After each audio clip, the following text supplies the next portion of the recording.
Good morning all. Okay, today we are discussing about the size of the harbor. That means size, width of the harbor, length of the harbor, depth of the harbor. അപ്പോൾ നമ്മൾ ഹാർബറിൽ provide ചെയ്യേണ്ടത് ആവശ്യമുള്ള minimum ലെങ്തും വിഡ്ത്തും depth ഒക്കെയാണ് നമ്മൾ ഇന്ന് discuss ചെയ്യാൻ പോകുന്നത്.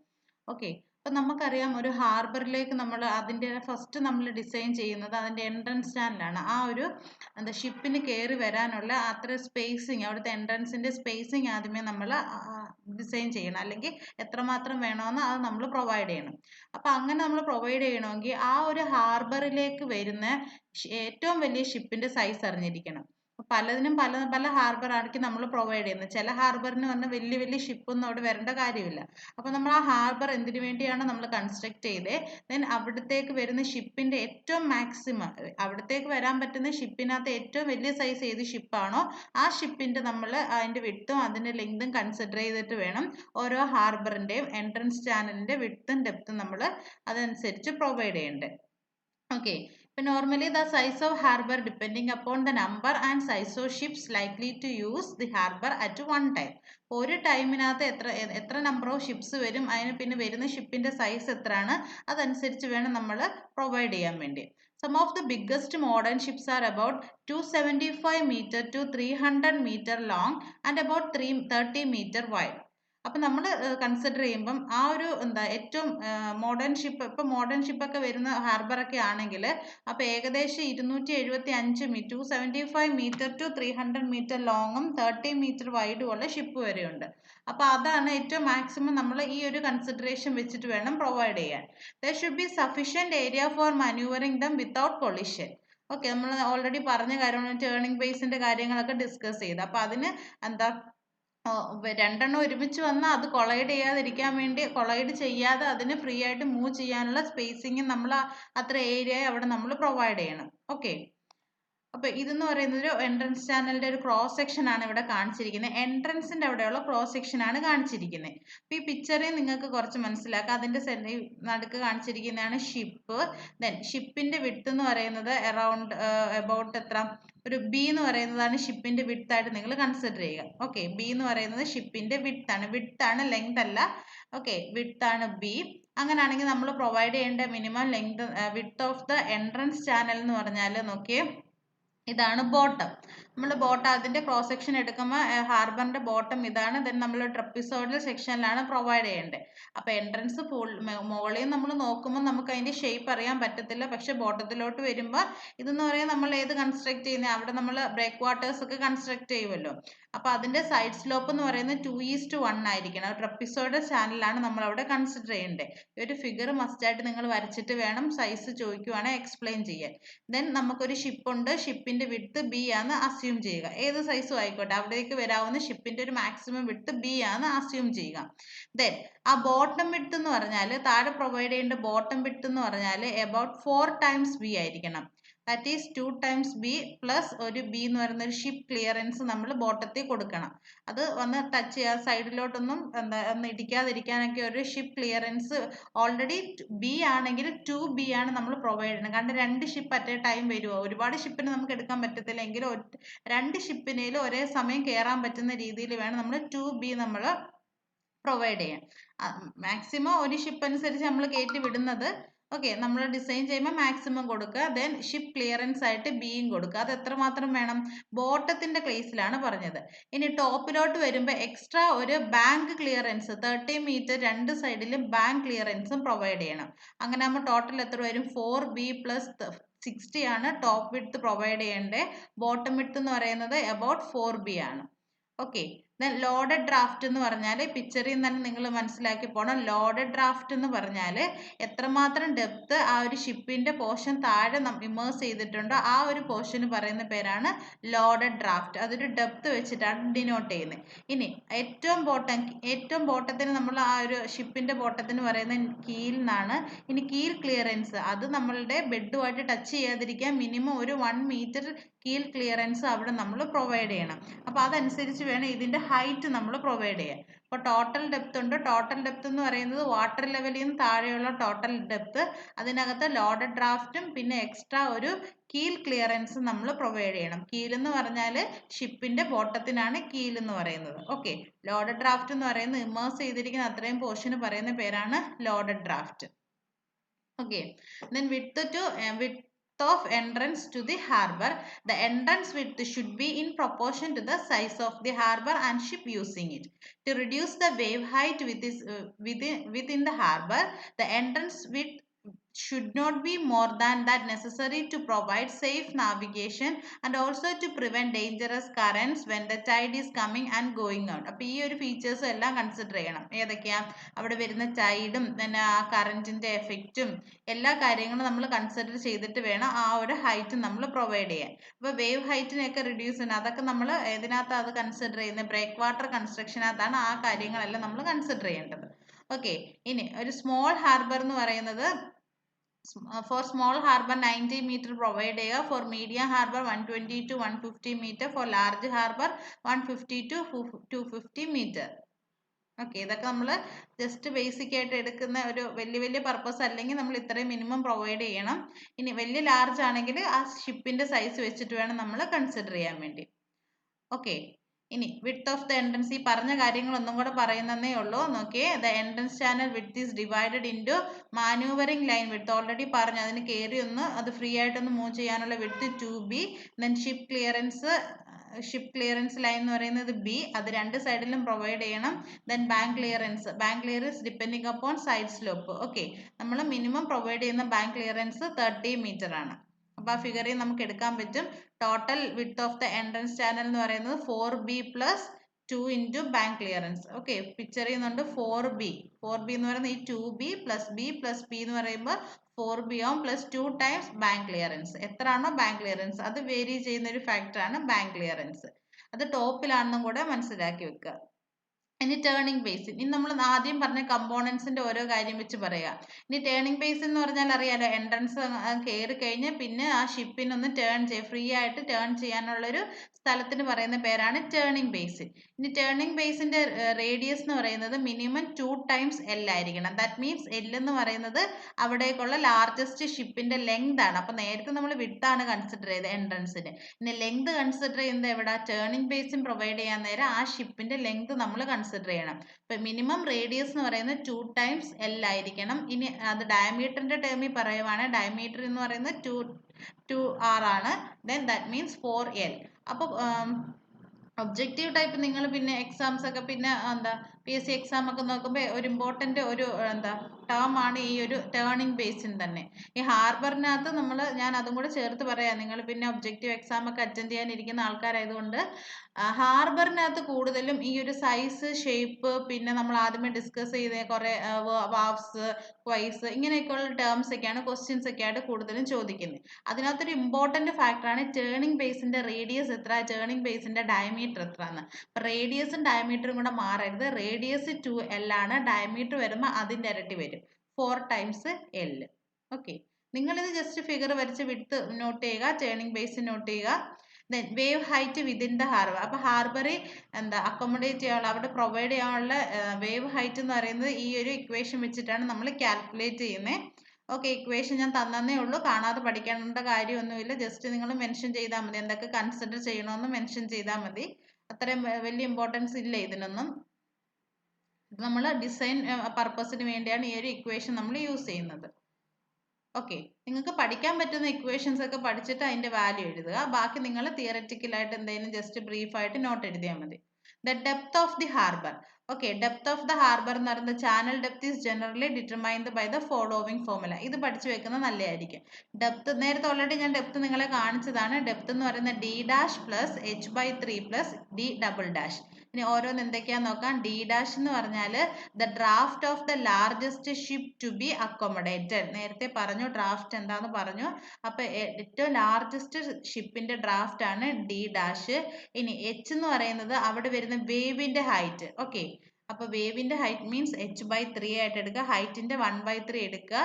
ദെൻ D'' എന്ന് പറയുന്നത് അലോവൻസ് ഫോർ സ്ക്വാട്ട് എന്ന് പറഞ്ഞാൽ ആ ബോട്ടമിന് പറയുന്നതാണ് സ്ക്വാട്ട്. എത്രമാത്രം സ്ക്വാട്ട് ആണ് അവിടെ ആ കീലിന്റെ ആ ഒരു ക്ലിയറൻസ് പറഞ്ഞില്ല, അതിനെയാണ് നമ്മൾ സ്ക്വാട്ട് എന്ന് പറയുന്നത്. ഓക്കെ, അപ്പൊ അത്രയും വെച്ചിട്ട് D', plus h/3 plus d double dash ചെയ്യുമ്പോൾ നമുക്ക് total depth of the harbour calculate ചെയ്യാൻ പറ്റും. ഈ total depth means below the water level ആണ് ഉദ്ദേശിക്കുന്നത്. ഓക്കെ, ദെൻ അപ്പൊ ഇത്രയും കാര്യങ്ങളാണ് സൈസിനകത്ത്. അപ്പൊ അതിനകത്ത് ഹാർബറിന്റെ ഡെപ്ത് പറയുക, ഹാർബറിന്റെ ടേണിംഗ് ബേസിൻ പറയുക, വിഡ്ത്ത് പറയുക, എൻട്രൻസ് വിഡ്ത്ത് പറയുക, വിത്ത് ഫിഗറും കൂടെ വരയ്ക്കുക. കാരണം ഈ ഓരോ കാര്യങ്ങൾ എക്സാമിന് ഹാർബറിനകത്ത് ചോദിക്കും. ഇപ്പൊ ചോദിച്ചിരിക്കുന്ന ഇപ്പൊ തൊട്ട് കഴിഞ്ഞ സപ്ലിമെന്ററിക്കകത്ത് ക്വസ്റ്റ്യൻ ചോദിച്ചിരിക്കുന്ന ഒരു 10 മാർക്ക് എന്ന് പറഞ്ഞാൽ കഴിഞ്ഞ ക്ലാസ്സിൽ നമ്മൾ ഡിസ്കസ് ചെയ്ത ക്ലാസിഫിക്കേഷൻ ഓഫ് ഹാർബർ ആണ്. നെക്സ്റ്റ് പിന്നെ ഒരു ബ്രേക്ക് വാട്ടറിന്റെ വരും. അപ്പം പിന്നെ അല്ലെങ്കിൽ സൈസ് ഓഫ് ദി ഹാർബർ ഒക്കെ 7 മാർക്ക് 5 മാർക്കിനൊക്കെ നമുക്ക് ചോദിക്കാം. Okay, next ship characteristics. ഇനി ഷിപ്പിന്റെ കുറെ കാര്യങ്ങളാണ് പറയുന്നത്. Okay, since harbour is designed and constructed for providing berthing and cargo handling facilities for the ships, it is necessary to be familiar with the various ship features related to the harbour planning. Okay, ഓരോ terms എന്തൊക്കെയാണെന്ന് മനസ്സിലാക്കുക. Load line, displacement load, displacement light, gross registered tonnage GRT, net registered tonnage that is NRT, dead weight tonnage DWT. Okay, അത് പറയാം, explain ചെയ്യാം. Then displacement tonnage, draught, cargo tonnage, ballast. അപ്പൊ ഇങ്ങനെ കുറെ terms ഒക്കെയാണ് ship ക്യാരക്ടറിസ്റ്റിക്സിനകത്ത് പറയുന്നത്. അപ്പൊ ഓരോന്നായിട്ട് നമുക്ക് നോക്കാം. First one, load line. Load line indicates a line showing the water level to which they may legally be loaded. Okay, നമുക്കറിയാം ലോഡ് ലൈൻ എന്ന് പറയുന്നത് ഹാർബറിനകത്ത് എവിടൊക്കെ നമുക്ക് ലോഡിങ് ഓപ്പറേഷൻസ് ഒക്കെ നടക്കണം, അപ്പോൾ ആ ഒരു പോർഷൻ അവിടെ ലൈൻ അവർ മാർക്ക് ചെയ്തിരിക്കും. അപ്പോൾ ലീഗലി മാർക്ക് ചെയ്തിരിക്കുന്ന ആ ഒരു പോർഷന് പറയുന്ന പേരാണ്, ആ ഒരു ലൈന് പറയുന്ന പേരാണ് load line. It indicate a line showing the water level to which they may be legally be loaded. Okay, next displacement load. Displacement load എന്ന് പറഞ്ഞാൽ the weight of ship and is content when fully loaded with cargo to the load line is known as displacement load. അപ്പോൾ ഈ വരുന്ന ഷിപ്പിന്റെ ഒക്കെ ലോഡുകളെല്ലാം നമ്മൾ mention ചെയ്യണം. അപ്പോൾ ആ ലോഡ് ലൈനിലോട്ട് വരുന്ന ഷിപ്പിനകത്തുള്ള വെയിറ്റിന്റെ, ഷിപ്പിന്റെ വെയിറ്റ് പ്ലസ് അതിന്റെ കണ്ടന്റ് മീൻസ് ഇൻക്ലൂഡിങ് എന്താ ഫുൾ കാർഗോസും ഷിപ്പിന്റെ വെയിറ്റ് എല്ലാം കൂടെ ചേർത്തിട്ട് വരുന്നതാണ് ഡിസ്പ്ലേസ്മെന്റ് ലോഡ്. അപ്പൊ ഡിസ്പ്ലേസ്മെന്റ് ലൈറ്റ് എന്ന് പറഞ്ഞാൽ ഷിപ്പിന്റെ മാത്രം വെയിറ്റ് വെച്ചിട്ടാണ് നമ്മൾ കൺസിഡർ ചെയ്യുന്നത്. The weight of the ship without cargo, fuel and stores is known as displacement light. അപ്പൊ ഡിസ്പ്ലേസ്മെന്റ് ലോഡ് എന്ന് പറയുന്നത് എന്തിന്റെയൊക്കെ വെയിറ്റ്? ആ ഷിപ്പിന്റെ വെയിറ്റ് പ്ലസ് ആ കാർഗോസിന്റെ ഫുൾ വെയിറ്റ്. ഡിസ്പ്ലേസ്മെന്റ് ലൈറ്റ് എന്ന് പറഞ്ഞാൽ only the weight of the ship. Okay, then gross registered tonnage GRT explain ചെയ്യാൻ ചോദിക്കും, ചിലപ്പോൾ ചോദിക്കാൻ ചാൻസ് ഉണ്ട് കേട്ടോ. ഗ്രോസ് രജിസ്റ്റേർഡ് ടോണേജ് എന്ന് പറയുന്നത് this is the total measured internal capacity of a ship expressed in unit of 2.83 metre cube or 100 cubic feet. Okay, this is the total measure internal capacity നമ്മൾ measure ചെയ്യുന്ന ആ ഒരു എന്താ unit നമ്മൾ പറയുന്നതാണ് gross registered tonnage. ഇനി net registered tonnage is this is the carrying capacity of a ship express in units of 2.83 metre cube. Internal കപ്പാസിറ്റിക്ക് നമ്മൾ പറയുന്നതാണ് gross registered tonnage. And net full കപ്പാസിറ്റിക്ക് പറയുന്നതാണ് net registered tonnage. Okay, gross എന്ന് പറഞ്ഞാൽ only internal capacity, then net tonnage എന്ന് പറയുന്നത് അതിന്റെ ഫുൾ ക്യാരിയിങ് കപ്പാസിറ്റിക്കാണ് നെറ്റ് രജിസ്റ്റേർഡ് എന്ന് പറയുന്നത്. Okay, the dead weight tonnage എന്ന് പറയുന്നത് this is the carrying capacity of ship by weight. It is a weight of cargo, fuel, stores, passenger, crews etcetera. Okay, dead weight tonnage എന്ന് പറഞ്ഞാൽ നമ്മൾ ഏതൊക്കെയാണ്? Displacement load എന്ന് പറഞ്ഞാൽ ship plus കാർഗോസിന്റെ വെയിറ്റും minus ആ കാർഗോസിന്റെ മാത്രം വെയിറ്റ്, നമ്മൾ ഷിപ്പിന്റെ വെയിറ്റും കൂടെ മൈനസ് ചെയ്യുമ്പോൾ നമുക്ക് അതിനകത്ത് കാർഗോസിന്റെ വെയിറ്റ്സ് മാത്രം കിട്ടുമല്ലോ. അപ്പൊ അതാണ് dead weight tonnage. Okay, next displacement tonnage. ഇപ്പൊ ഡിസ്പ്ലേസ്മെന്റ് ടോണേജ് ഇതുവരെ നമ്മൾ പറഞ്ഞത് displacement load, displacement light, gross registered tonnage, net registered tonnage, dead weight tonnage. Then displacement tonnage എന്ന് പറഞ്ഞാൽ this is the actual weight of the ship. It is the weight of the water displaced when afloat and may be either loaded or light. Okay, നമ്മൾ just ആ ഒരു ഷിപ്പിന്റെ ഒരു initial വെയിറ്റിന് നമ്മൾ പറയുന്നതാണ് displacement tonnage എന്ന്. ഇനി ചെറുതായിട്ട് എന്തെങ്കിലും വെയിറ്റ് ഒക്കെ ഉണ്ട്, അതുകൊണ്ട് നമുക്ക് എടുക്കാം. പക്ഷെ ആക്ച്വലി ഒരു ഷിപ്പ് ആ ഒരു എന്താ നമ്മൾ ബോയൻസി വെച്ച് പറയുവാണെങ്കിൽ എന്താ അത് എന്താ വെള്ളത്തിനകത്തോട്ട് ഇമേഴ്സ് ചെയ്യുമ്പോൾ വാട്ടർ ഡിസ്പ്ലേസ്ഡ് ആയി പോകുന്നുണ്ട്. അപ്പൊ ആ ഈക്വൽ ആയിട്ടുള്ള വരുന്ന ഷിപ്പിന് ഈക്വൽ ആയിട്ടുള്ള വെയിറ്റ് ഓഫ് വാട്ടർ ആണല്ലോ ഡിസ്പ്ലേസ് ആവുന്നത്. അപ്പൊ അതൊരു ഡിഫൈൻ ചെയ്തെന്നേ ഉള്ളൂ. ഡിസ്പ്ലേസ്മെന്റ് ടോണേജ് എന്ന് പറയുന്നത് this is the actual weight of the ship. Then draft is the depth of the keel of the ship below the water level. Already പറഞ്ഞാണ്. Just draft എന്ന് പറഞ്ഞാൽ കീൽ ലെവലിൽ നിന്ന് താഴോട്ടുള്ള ആ ഒരു ഹൈറ്റിന് പറയുന്നതാണ് draft. Then cargo tonnage is a commercial expression which forms the basis of freight charge. It can be measured by volume or weight. Okay, just ഒന്ന് നോക്കി വെച്ചിരുന്നാൽ മതി. ഷിപ്പ് ക്യാരക്ടറിസ്റ്റിക്സ് ഇതുവരെ ചോദിച്ചിട്ടില്ല, പക്ഷെ നമുക്കൊന്ന് നോക്കി വെക്കാൻ വേണ്ടി തന്നേ ഉള്ളൂ കേട്ടോ. Then ballast is the weight of ballast is the weight added to the ballast compartment of a ship to increase its draft after it has discharged its cargo and to improve its stability. Ballast ballast എന്ന് പറഞ്ഞാൽ നമ്മളുടെ റെയിൽവേയുടെ ballast ഒന്നും അല്ല. ഈ ഷിപ്പിനകത്ത് ഒരു ballast compartment ഉണ്ട്. ഇപ്പൊ നമുക്ക് കാർഗോയും കാര്യങ്ങളൊക്കെ ഉള്ള ടൈമിനകത്ത് ഷിപ്പിന്റെ ഡ്രാഫ്റ്റിന് ഒരു വാല്യൂ കാണും. ഇനി സപ്പോസ് ഈ കാർഗോസ് എല്ലാം നമ്മൾ അൺലോഡ് ചെയ്ത് കഴിഞ്ഞാൽ, ആ ഷിപ്പിൽ നിന്നും കാർഗോസ് എല്ലാം അൺലോഡ് ചെയ്ത് കഴിഞ്ഞാൽ അപ്പോൾ അവിടുത്തെ വെയിറ്റ് അങ്ങ് കുറയുമല്ലോ. അപ്പോൾ വെയിറ്റ് കുറയുമ്പോൾ അവിടെ ഡ്രാഫ്റ്റിന് ചേഞ്ച് വരും. അപ്പോൾ ആ ഒരു വലിയൊരു വേരിയേഷൻ വരാതിരിക്കാൻ നമ്മൾ ലോഡ് ചെയ്യുന്ന ഈ ഒരു ബാലസ്റ്റിനകത്ത് നമ്മൾ കുറച്ച് എക്സ്ട്രാ ലോഡ് ഇങ്ങോട്ട് ഒരു കമ്പാർട്ട്മെന്റ് ആണ്, അതിനകത്ത് നമ്മൾ അതിന്റെ ഡ്രാഫ്റ്റ് ഇൻക്രീസ് ചെയ്യാൻ വേണ്ടി കുറെ ലോഡ് ഓൾറെഡി ഫിക്സ് ആയിട്ട് പ്രൊവൈഡ് ചെയ്യും. അപ്പൊ അതിന് പറയുന്ന പേരാണ് ballast. It is a weight added in the ballast compartment of a ship to increase its draft after it has discharged its cargo and to improve its stability. ഇത്രയും കാര്യങ്ങളാണ് ship characteristics.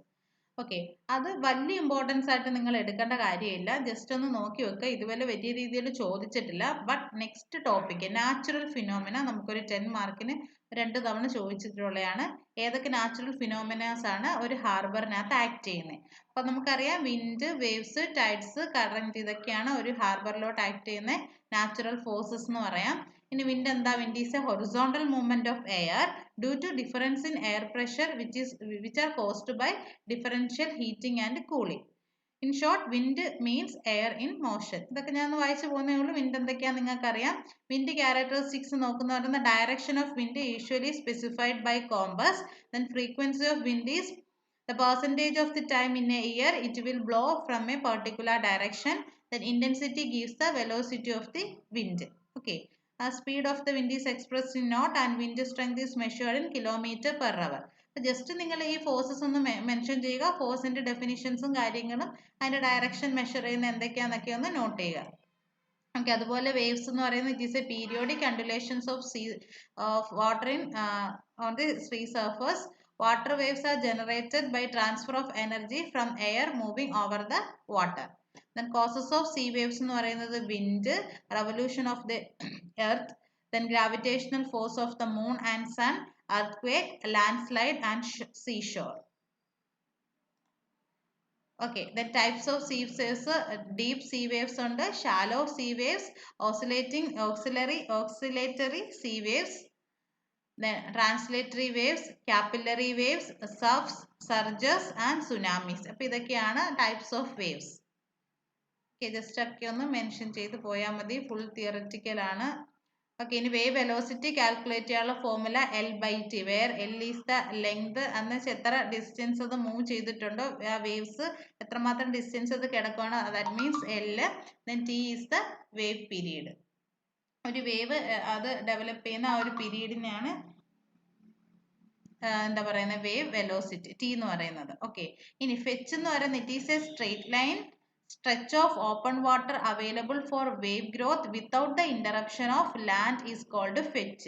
ഈ fetch എന്ന് പറഞ്ഞാൽ actually നമുക്ക് ഒരു wave develop എത്രമാത്രം ലെങ്തിൽ ഒരു വേവിന് develop ചെയ്യാവോ, അതൊരു ഗ്രോത്ത് എന്ന് വെച്ചാൽ അത് ഇൻക്രീസ് ചെയ്ത് പോയി മാക്സിമം എത്താൻ പറ്റുന്ന ഒരു ലെങ്തിന് പറയുന്നതാണ് ഫെച്ച്. അപ്പൊ അങ്ങനെ എത്തുമ്പോഴത്തേക്ക് ഇടയ്ക്ക് ഒബ്സ്ട്രക്ഷൻ ഒന്നും കാണാൻ പാടില്ല. അങ്ങനെ ഒരു വലിയൊരു ഏരിയ നമുക്ക് എന്താ തീരത്ത് നിന്ന് അങ്ങോട്ട് പോകുമ്പോഴത്തേക്ക് എന്ത് പറ്റും, കുറേ ഡിസ്റ്റൻസ് നമുക്ക് വേവ്സ് ക്രിയേറ്റ് ചെയ്യാൻ പറ്റുമല്ലോ. അപ്പൊ അത്രയും ഡിസ്റ്റൻസിന് പറയുന്ന പേരാണ് ഫെച്ച്. വിത്തൗട്ട് ഇന്ററപ്ഷൻ എത്രമാത്രം ലെങ്തിൽ ആ ഒരു വേവിന് ഗ്രോ ചെയ്യാവോ ആ ലെങ്തിന് പറയുന്നതാണ് ഫെച്ച്. ഓക്കെ, നമുക്കിപ്പം ഫെച്ച് ഡിസ്റ്റൻസ് ഉണ്ടെങ്കിൽ വേവിന്റെ ഹൈറ്റ് കാൽക്കുലേറ്റ് ചെയ്യാം using the formula h is equal to 0.34 root F. ഇനി വേവ് ലെങ്ത് ജസ്റ്റ് ഫോർമുല മാത്രം ഒന്ന് മെൻഷൻ ചെയ്ത് വിട്ടാൽ മതി. L is equal to T²/2π into G, where L എന്ന് പറയുന്നത് ലെങ്ത് ഓഫ് ദ വേവ് ആണ്, then T is the wave period. Okay, then wave breaking എന്ന് പറഞ്ഞാൽ എന്താ? Waves breaks when forward velocity of the crest particle exceeds the velocity of the wave propagation itself in deep water. ഇത്രയും കാര്യങ്ങളൊക്കെ മതി നമ്മൾ വേവ്സുമായിട്ട് relate ചെയ്ത് പറയേണ്ടത്. Okay, ഇതൊന്നും നമുക്ക് വലുതായിട്ട് വേണ്ട കേട്ടോ, ഞാൻ പിന്നെ നോട്ട് ചെയ്തേ ഉള്ളൂ. അതിന്റെ എഫക്റ്റ് എബോവ് എന്താ ഒരു സ്ട്രക്ചർ വരുവാണെങ്കിൽ, ഒരു വോള് വരുവാണെങ്കിൽ അതിന്റെ എഫക്റ്റ് ഏതൊക്കെ ഇത് മൂലം ഉണ്ടാവും എന്ന് പറഞ്ഞാൽ ഇനേഷ്യ force, vibration, internal pressure, expansion and contraction of cavities of the structure. Next, tides. Due to gravitational force of sun and moon, there is rise and fall in ocean water is called tide. The rise in water level is called high tide and fall in water level is called low tides. Okay, types ഒന്നും പറഞ്ഞാൽ മതി. Next, ഇനി ഏതൊക്കെ types എന്താ ടൈഡ്സിന് reason already നമ്മൾ പറഞ്ഞു. It is a gravitational force of sun and moon. Okay, അപ്പൊ അത് വെച്ച് നമുക്ക് നീപ് ടൈഡും സ്പ്രിംഗ് ടൈഡും ആയിട്ട് നമുക്ക് ക്ലാസിഫൈ ചെയ്യാം. ടൈപ്സ് ഓഫ് ടൈഡ് എന്ന് പറയുന്ന first one spring tide. These are highest tide which occur when sun, moon and earth fall in a line. Okay, spring tide എന്ന് പറയുന്ന ഏറ്റവും ഹൈയസ്റ്റ് ടൈഡിന് പറയുന്ന പേരാണ് സ്പ്രിംഗ് ടൈഡ്. അത് ഒക്കർ ചെയ്യുന്ന എപ്പോഴാന്ന് പറഞ്ഞാൽ സണ്ണും എർത്തും മൂണും ഒരേ ലൈനിൽ വരുമ്പോഴാണ് സ്പ്രിംഗ് ടൈഡ് ഒക്കർ ചെയ്യുന്നത്. ഓക്കെ, അതിവിടെ വേണമെങ്കിൽ മൂന്ന് സെന്ററിൽ വരാം, എർത്ത് അപ്പുറത്ത് വരാം, അപ്പൊ അത് അങ്ങോട്ടും ഇങ്ങോട്ടും മാറും. ജസ്റ്റ് എല്ലാം ഒരേ ലൈനാന്ന് മനസ്സിലാക്കുക. സ്പ്രിംഗ് ടൈഡ് ഹൈയസ്റ്റ് ടൈഡ് ആണ്. ഇനി നീപ് ടൈഡ് എന്ന് പറയുന്നത് പെർപെൻഡിക്കുലർ ആയിട്ട് വരും. നീപ് ടൈഡ് എന്ന് പറയുന്നത് these are lowest tide which occur when the line connecting the earth with the sun and moon from right angle. Okay, സണ്ണും മൂണും റൈറ്റ് ആംഗിൾ ആയിട്ടാണ്, എർത്ത് സെന്ററിൽ വന്ന് നിൽക്കും, അതിന്റെ ഒരു കോർണറിലായിട്ട് നിൽക്കും. പിന്നെ അത് രണ്ട് റൈറ്റ് ആംഗിളിൽ വന്ന് നിൽക്കുമ്പോഴാണ് നമുക്ക് ഏത് ടൈഡ് കിട്ടുന്നത്? നീപ് ടൈഡ്. നീപ് ടൈഡ് എന്ന് പറയുന്ന ലോവസ്റ്റ് ടൈഡ് ആണ്. ഓക്കെ, അപ്പൊ ഇത്രയും നിങ്ങൾ പിന്നെ സെമി ഡയോർണൽ ടൈഡും ഉണ്ട്, ഡയോർണൽ ടൈഡും ഉണ്ട്. സെമി ഡയോർണൽ ടൈഡ് എന്ന് പറയുന്നത് these are the tides which occurs twice each lunar day. Okay, diurnal tide എന്ന് പറയുന്നത് these are high tides occur only one time in a day. നിങ്ങൾക്ക് ഇത്രയും ഡെപ്തി തന്നിരിക്കുന്ന ഒരുപാട് 10 മാർക്കിനൊക്കെ ചോദിക്കുവാണെങ്കിൽ കണ്ടന്റിന്റെ കുറവ് വരാതിരിക്കാനാണ് ഇത്രയും കാര്യങ്ങളൊക്കെ തന്നിരിക്കുന്നത്. നിങ്ങൾ just 4 waves, wind, waves, tides, current, ആദ്യമേ 4 പേര് എഴുതുക. ദെൻ നമുക്ക് അറിയാവുന്ന കണ്ടന്റുകൾ കാര്യങ്ങൾ മാത്രം എഴുതുക. ഇത് മൊത്തം തന്ന് കാണാതെ പഠിക്കാൻ വേണ്ടി ഒന്നുമല്ല, ജസ്റ്റ് നിങ്ങൾക്കൊന്ന് വായിച്ചു വെക്കാൻ വേണ്ടി തന്നേ ഉള്ളൂ കേട്ടോ. ഈ ടൈഡിന്റെ യൂസസ് എന്തൊക്കെയാ?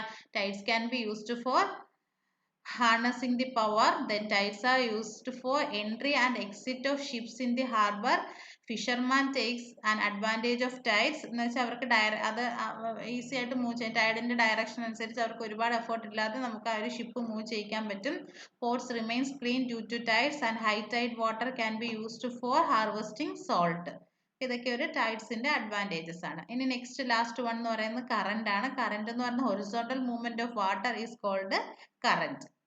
Okay, causes of current എന്ന് പറയുന്ന tides, wind blowing over ocean, difference in temperature, turbidity of water, then wave breaking at an angle of a beach. Okay, effects of current എന്ന് പറയുന്ന scoring and erosion, deposition, increase in corrosion rate, delay in construction operation, significant forces on marine structure, load on moored vessel. Moored vessels എന്നൊക്കെ പറഞ്ഞാൽ നമ്മൾ പിന്നെ അങ്ങോട്ട് discuss ചെയ്യുന്നുണ്ട് കേട്ടോ. നമ്മൾ കെട്ടിയിടുന്ന ആ വെസലിന്റെ കാര്യങ്ങളൊക്കെയാണ്, അതുമായിട്ട് റിലേറ്റ് ചെയ്തിട്ടാണ് ഈ മൂഡ് വെസൽ എന്നൊക്കെ പറയുന്നത്. ബാക്കിയൊക്കെ നിങ്ങൾക്ക് ബേസിക് പണ്ട് പഠിച്ച കാര്യങ്ങളെല്ലാമാണ് ഈ ടൈഡും കാര്യങ്ങളെല്ലാം. ഓക്കെ, ഇനി ടൈപ്സ് ഓഫ് കറന്റ് എന്ന് പറയുന്നത് primary current, turbidity current, tidal and wind drift current, wind stress current and littoral current. അപ്പൊ നിങ്ങളുടെ ഒരു വർക്കായിട്ട് എടുത്താൽ മതി എന്താണ് പ്രൈമറി കറന്റ് എന്ന്, ടർബിഡിറ്റി കറന്റ്. അതൊന്ന് ഗൂഗിൾ സെർച്ച് ചെയ്ത് എല്ലാവരും ഒരു 1 വേർഡ് ആയിട്ടൊന്ന് എഴുതി ഒന്ന് നോട്ട് ചെയ്ത് വെച്ചിരിക്കുക. നമ്മളുടെ മാർക്ക് എന്ന് പറയുന്നത് ഇതിൻ്റെയൊക്കെ ആ ഒരു ചെറിയ പോയിന്റ്സ് ഇടുന്നതിനാണ് മാർക്ക്. അല്ലാതെ നിങ്ങൾ വലിച്ചു വാരി എഴുതിയാൽ ഒന്നും മാർക്കില്ല. ജസ്റ്റ് നോക്കുക, അത്യാവശ്യമുള്ള സ്റ്റെപ്പും കാര്യങ്ങളും പോയിന്റ്സും ഉണ്ട്, അതെല്ലാം ഉണ്ടെങ്കിൽ നിങ്ങൾക്ക് മാക്സിമം മാർക്ക് കിട്ടും. അല്ലാതെ ഒരു പേജ് ഒന്നും മെൻഷൻ ചെയ്യാതെ എഴുതി പോയി കഴിഞ്ഞാൽ നിങ്ങൾ ട്രാൻസ്പോർട്ടേഷൻ്റെ മാർക്ക് കുറയത്തേ ഉള്ളൂ. അതുകൊണ്ട് ഈ തന്നിരിക്കുന്ന പോയിന്റ്സ് ജസ്റ്റ് ഒന്ന് മെൻഷൻ ചെയ്ത് പോയാൽ തന്നെ നിങ്ങൾക്ക് കണ്ടന്റ് അറിയാം, അത്യാവശ്യം എല്ലാം എഴുതിയിട്ടുണ്ട്. അങ്ങനെയാണെങ്കിൽ ഒരു 9 എബോവ് മാർക്ക് നിങ്ങൾക്ക് അവിടെ വീഴും.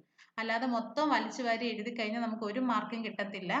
അപ്പോൾ ആദ്യമേ ഹെഡിങ്സ് ഫോക്കസ് ചെയ്യുക, ദെൻ അതിനകത്തുള്ള ഇമ്പോർട്ടൻ്റ് ആയിട്ടുള്ള കാര്യങ്ങളും മാത്രം എഴുതുക.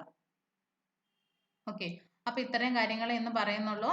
ഇന്ന് പറഞ്ഞ കാര്യം എന്ന് പറയുന്നത്, ഒന്ന് അതിൻ്റെ ഹാർബറിൻ്റെ സൈസും ഷേപ്പ് മീൻസ് ഡെപ്തും, പിന്നെ അതിൻ്റെ അകത്ത് തന്നെ ഷിപ്പ് ക്യാരക്ടറിസ്റ്റിക്സ്, ദെൻ ഏതൊക്കെ ഫോഴ്സസ് ആണ് ആക്ട് ചെയ്യുന്നത്. അപ്പം ഇത്രയും കാര്യങ്ങൾ ഇതിനകത്ത് ഈ ഫോഴ്സസിനാണ് ഇമ്പോർട്ടൻസ് കൊടുക്കേണ്ടത്. ആ ബ്രീഫായിട്ട് നിങ്ങൾക്ക് പഠിക്കാവുന്ന കാര്യങ്ങൾ മാത്രം ഇതിനകത്ത് എടുത്ത് പഠിക്കുക. എല്ലാ ഫോർമുലാസും കാര്യങ്ങളും പഠിക്കണമെന്നൊന്നുമില്ല. അത്യാവശ്യം എക്സ്ട്രാ പോയിന്റ്സ് ഒക്കെ ഞാൻ തന്നിട്ടുണ്ട്, ഒന്ന് വായിച്ചു വിടാൻ വേണ്ടി മാത്രം തന്നെയാണ്. അപ്പോൾ ഓക്കെ, നെക്സ്റ്റ് ക്ലാസ്സിൽ നമുക്ക് ബ്രേക്ക് വാട്ടർ എടുക്കാം. ഓക്കെ, ബ്രേക്ക് വാട്ടർ ഇമ്പോർട്ടൻ്റ് ആയിട്ടുള്ളൊരു ടേമാണ് ബ്രേക്ക് വാട്ടേഴ്സ്. അപ്പോൾ ബ്രേക്ക് വാട്ടർ 10 മാർക്കിന് ക്വസ്റ്റ്യൻ ചോദിക്കാം. അപ്പം നെക്സ്റ്റ് ക്ലാസ്സിൽ ബ്രേക്ക് വാട്ടർ എടുക്കാം. Okay, thank you.